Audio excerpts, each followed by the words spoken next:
I hope that you're having a wonderful time in El Paso and that you're able to find a place on the ground to play with some of the following exercises. And I look forward to seeing you when you get back to New York.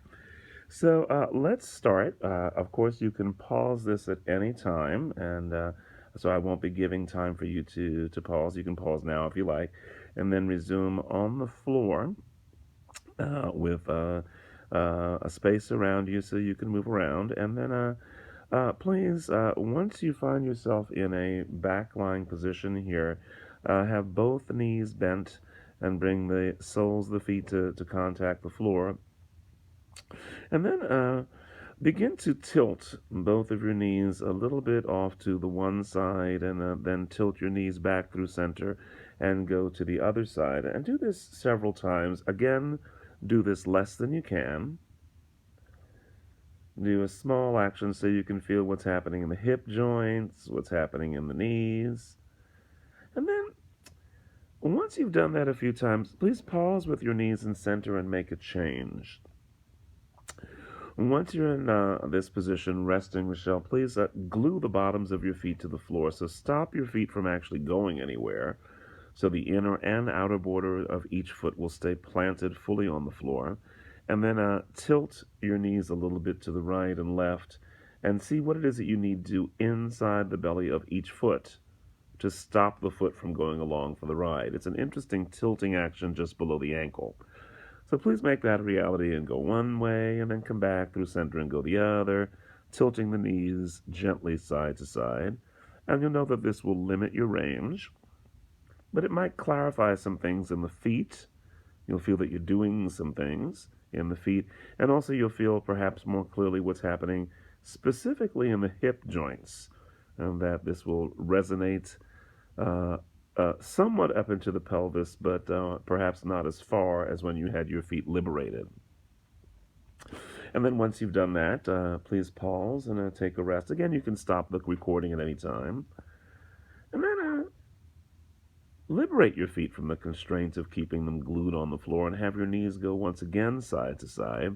But allow whatever area of each foot that seems to want to come away from the floor to indeed do so.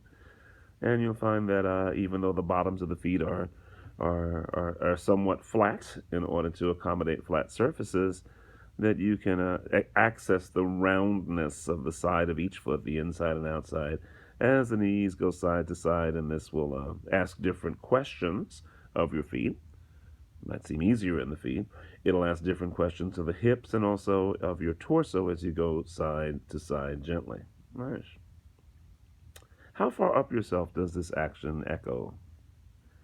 Maybe you feel it in the belly or the ribs. You might even feel it in the head. What's true for you? Well, the next time you have yourself with the knees angled in the direction ceiling, pause for just a moment once again and do something different. When in a moment you take your knees to go to the right and then take your knees to go to the left, deliberately expose the soles of the feet to the far side of the room, meaning as your knees turn to the right side, it's as if you want to orient the bottoms of the feet to the left side of the room. And then come back through center, rolling across the bottoms of the feet, have the knees go the other way, and have the bottoms of the feet orient the other way. Now, actively use your feet here.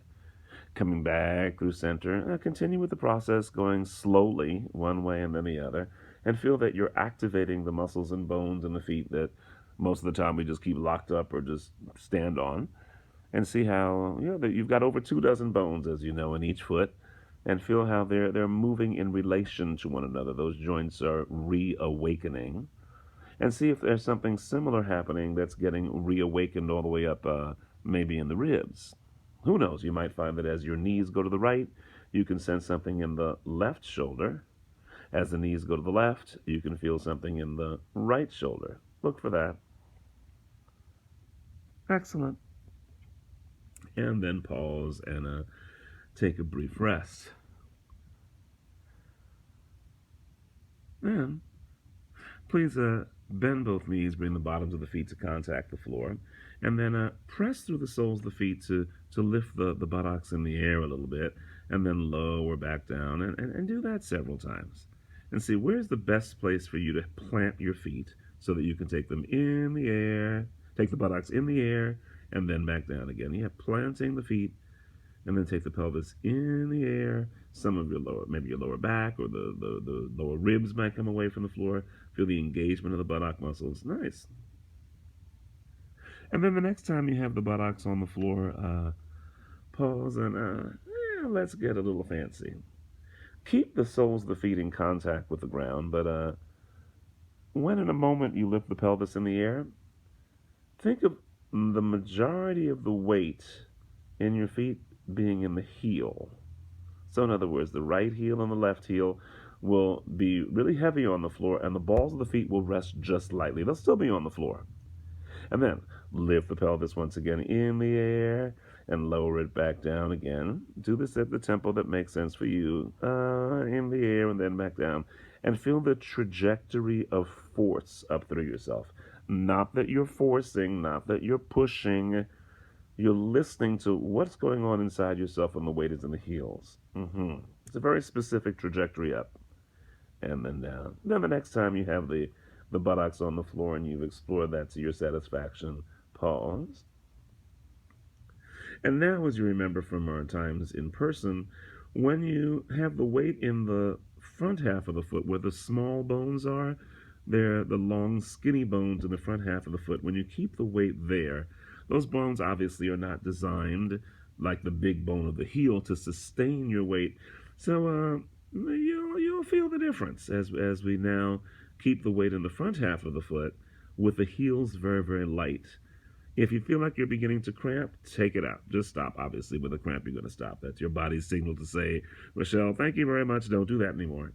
So keep the weight in the ball of the foot. Keep the heels lightly on the ground. And now lift the pelvis in the air and then back down. And note that that is a very different proposition. The trajectory up through yourself is very different than when you were going up through the heels.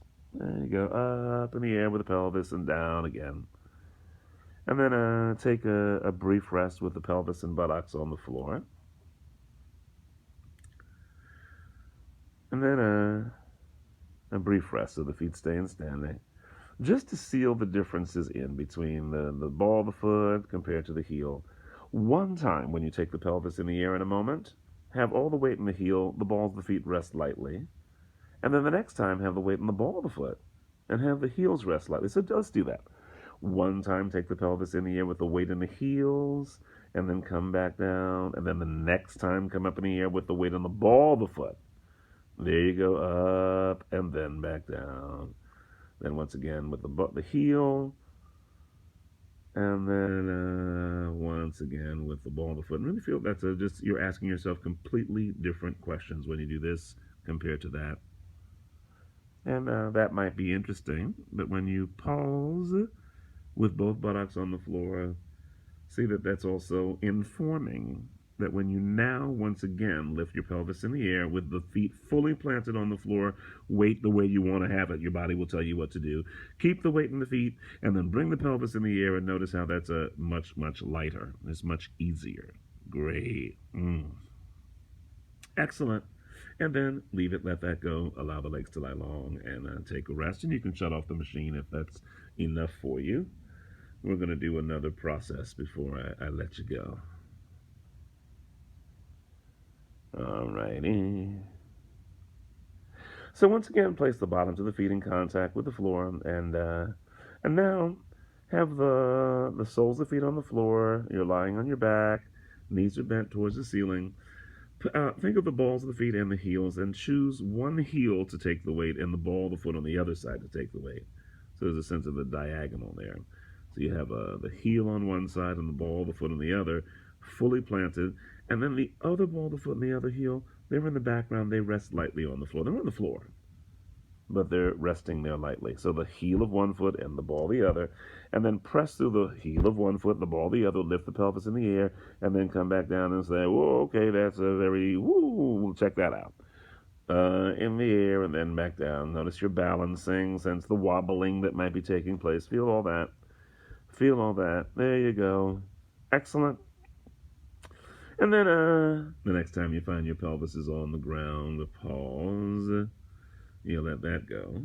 And that was, of course, the way that you chose to have the feet be when given the opportunity just now.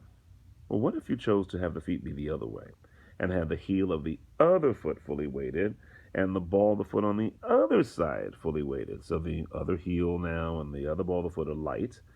Let's say you choose it's a different heel, it's a different ball of the foot, and now press through this new heel and the ball of the foot on the other side and bring it in the air and then back down and feel that like, whoa, hello, hello, in the air and then back down, in the air and then back down, and think, oh boy, okay, what is this awakening? As you go in the air and then back down. Nice. Excellent. And then the next time you find yourself with the pelvis on the ground, pause. You might want to draw the knees up towards your chest and kind of open that up a little bit. Just bring the knees in, give yourself a little ease in the back. And then one more time, place the bottoms of the feet in contact with the floor. And with the feet doing whatever the feet tell you they want to do, press through the soles of the feet and lift the pelvis in the air.